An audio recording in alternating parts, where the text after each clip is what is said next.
하루 평균 2억 5천만 명이 넘게 사용하고 있는 스냅. 뭐가 특별하길래 이리도 많은 사람들이 사용하고 있을까요? 앉아서 떼돈을 벌고 있는 것 같은 거래소들, 그중 가장 큰 인터컨티넨탈 익스체인지는 정확히 무엇으로 돈을 벌고 있을까요? 그래서 스냅과 인터컨티넨탈 익스체인지는 지금 매수를 하기에 적합한 타이밍일까요? 이번 영상에서는 스냅과 아이스에 대한 모든 것을 알아보겠습니다. 본격적으로 시작하기 전에 구독과 좋아요, 알림 설정까지 부탁드립니다.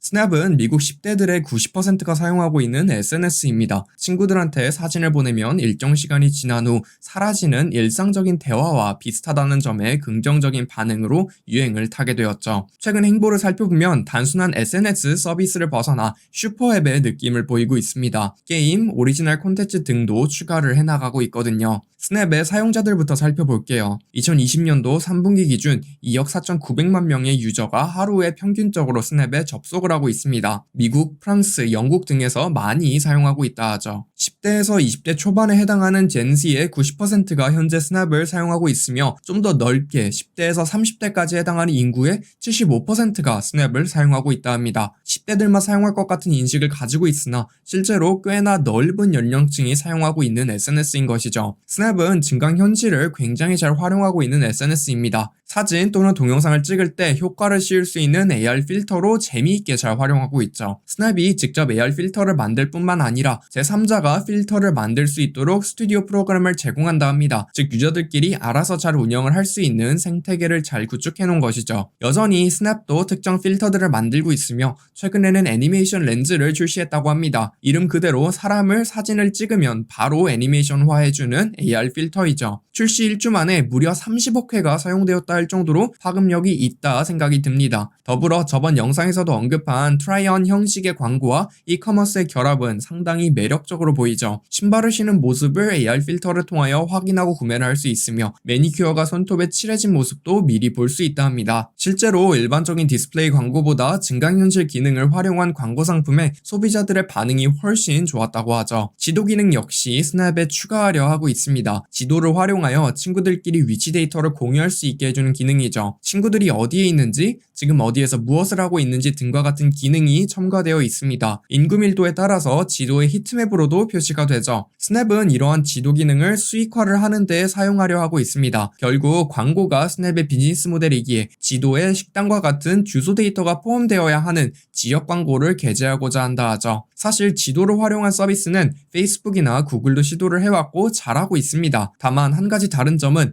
스냅을 사용하고 있는 대부분의 사용자가 사회적 이슈에 관심이 많다고 하죠. 설문조사에 따르면 80%의 스냅 유저들은 지역 상권을 지지한다고 합니다. 즉 스냅의 주 사용자의 특수성 때문에 유저와 지역 상권을 이어줄 수 있는 스냅의 지역 광고는 잘 어울려질 수도 있다는 생각이 듭니다. 더불어 콘텐츠에도 꽤나 집중을 하고 있습니다. 지속적으로 오리지널 콘텐츠들을 찍고 있거든요. 기존 TV 채널들도 스냅의 콘텐츠 탭으로 유입시키고 있습니다. 5천만 명이 넘는 유저가 스냅에서 TV 프로그램을 시청하고 있다 하죠. 더불어 기존 TV 시리즈들을 스냅에서 볼 수 있다는 점 때문에 35세 이상의 시청자가 무려 80%나 늘었다고 합니다. 스포츠 쪽도 유의미한 움직임을 보이고 있습니다. 40%의 10대들은 스냅에서 유료 스포츠 콘텐츠들을 시청한다고 하죠. 그리고 스냅은 영상 광고를 통하여 수익화를 하려 하고 있습니다. 3분기 실적도 살펴봐야겠죠. 매출은 19년도 3분기 대비 무려 52% 증가했다고 합니다. 신규 유입된 유저는 동일 기간 18% 증가했다고 하죠. 그로스 마진, 매출 총이익률에 의미 있는 성장을 보였는데 2019년도 3분기 대비 7% 증가한 58%가 되었습니다. 즉 매출이 증가하는 동시에 마진이 더 좋아지는 모습을 보였죠. 물론 아직 적자를 보고 있는 기업입니다. 개인적인 생각도 나눠보죠. 기본적으로 저는 디지털 광고 시장 자체를 굉장히 긍정적으로 평가하고 있기 때문에 스냅 역시 굉장히 좋아하는 기업 중 하나입니다. 물론 현재 스냅은 연령층이 대체로 낮은 고객들을 보유하고 있어 수익화를 하는 데 까다로울 것이라는 생각이 듭니다. 광고주들은 대체로 소비력을 갖춘 중년층을 상대로 광고비를 많이 쓰거든요. 단순하게 10대들을 상대로 하는 게임 광고와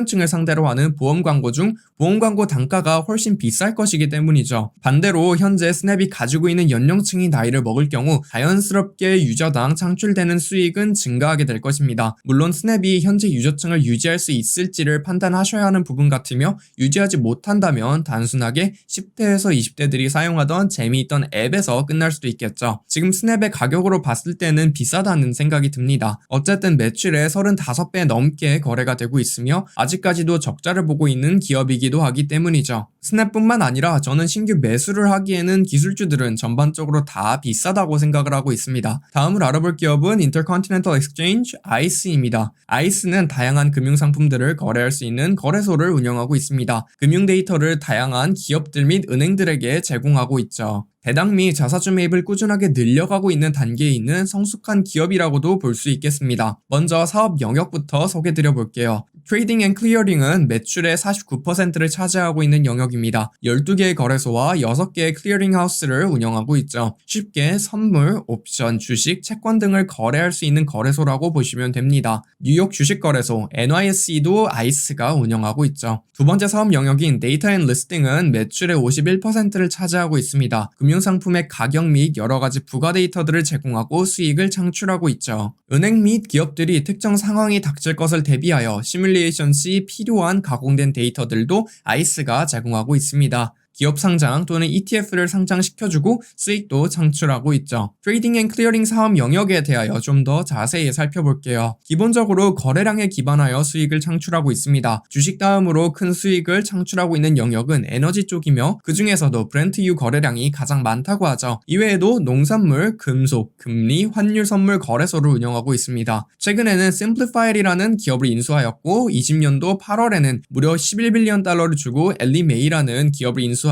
주택 모기지 사업에도 집중하려는 모습을 보이고 있습니다. 데이터 앤 리스팅 영역도 좀 더 살펴볼게요. 실시간 금융상품 가격부터 가공된 금융 데이터까지 광범위한 데이터들을 제공하고 있습니다. 주로 이러한 서비스들을 구독 모델로 제공하고 있으며 매년 구독자 수는 증가하는 추세이죠. 상장 서비스 역시 제공한다고 말씀드렸었죠. 기업의 주식, 채권, ETF 등을 상장시켜주고 수익을 창출하고 있습니다. 상장 이후에도 액면 분할, 유상증자 등을 진행할 때 역시 수익을 창출하고 있죠. 매출은 5.2빌리언 달러로 최근 몇 년간 꾸준하게 5%대 성장을 하고 있습니다. 영업마진이 무려 50%가 넘을 정도로 수익성이 굉장히 큰 비즈니스를 하고 있다는 점을 알 수 있죠. 다만 최근 몇 년간 인수 때문인지 경영 비효율화 때문인지는 잘 모르겠으나 영업마진이 살짝 줄어들고 있네요. 현금은 1.6빌리언 달러 정도로 챙겨두고 있습니다. 처음 대충 봤을 때 부채가 77빌리언 달러로 너무 많아서 이게 뭔지 싶었는데 선물 상품에 대한 증거금을 부채로 잡아두더라고요. 증거금이 약 65빌리언 달러 정도가 예치되어 있으며 실제로 이자가 발생하는 부채인 차입금은 7.7빌리언 달러 정도입니다. 배당 역시 주고 있으며 주당 1.1달러를 줬고 매년 올려주고 있습니다. 현재 주가가 117달러이니 0.94%의 배당 수익률이라고 볼 수 있겠네요. 배당 성향은 32%로 지속적으로 올려줄 만해 보입니다. 개인적인 생각을 나누고 마무리 지어보죠. 일단 아이스는 여러 기업들을 인수하며 약간씩 성장을 하고 있는 기업입니다. 현재는 주택 모기지 사업 쪽 기업들을 대거 인수하며 매출을 키우고 있죠. 다만 성장성이 있다 보기에는 애매한 게 주식 거래 수수료 쪽 매출이 현재로서는 매출 비중이 가장 높습니다. 수수료를 낮추고 있는 추세이며 점유율은 살짝 올라가서 매출은 거의 고정되어 있어 보이죠. 이외에도 특정 상품에 대한 수요가 늘어나야 거래량도 늘고 수수료도 늘어날 텐데 딱히 늘어날 만한 부분은 보이지 않습니다. 거래량이 늘어나 봄직한 상품은 비트코인 선물 정도인데 아이스의 매출에 의미 있는 영향을 미칠 것 같진 않네요. 어쨌든 수익성이 높기도 하고 대부분 반복성이 높은 매출로 보이기에 배당 성장주로서의 접근을 하면 꽤 괜찮은 투자처로 보입니다. 구독자 여러분들은 스납과 아이스의 미래에 대하여 어떻게 생각하시나요? 영상에 대한 질문 또는 투자에 대한 질문을 남겨주시면 성심성의껏 답변해드리겠습니다. 제가 추후에 다뤄보길 원하시는 종목이 있으시다면 유튜브 커뮤니티 탭으로 신청해주세요. 오늘 전해드린 투자 이야기 재미있고 유익하게 들어보셨나요? 더 많은 투자 이야기들이 준비되어 있으니 구독과 좋아요, 알림 설정까지 부탁드립니다.